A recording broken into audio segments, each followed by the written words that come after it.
Welcome to the Salmon Runs YouTube. Enjoy the video. You start by inspecting the hardware and fabric. Look for bent rods, strip screws, or broken rings. Once done, remove the curtain and set it aside so you can work unobstructed. Measure the rod span and the bracket spacing to confirm parts you need. Make sure to gather a drill, screwdriver, replacement brackets or anchors, a level, and gloves.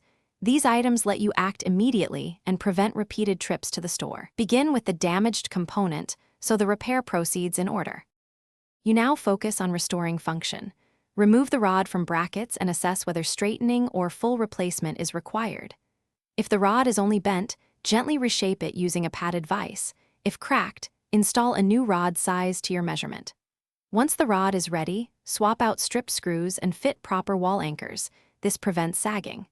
Replace any worn rings or gliders and apply a small amount of lubricant to ease movement. These steps solve binding and uneven travel.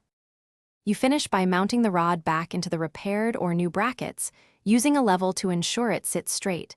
Tighten screws incrementally so the bracket stays aligned.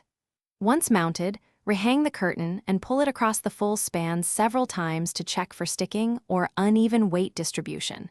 Make sure to adjust pleats and rings for an even fall.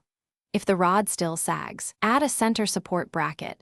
This single tip fixes most remaining problems and prevents repeat failure. Thanks for watching. Consider subscribing if we helped you.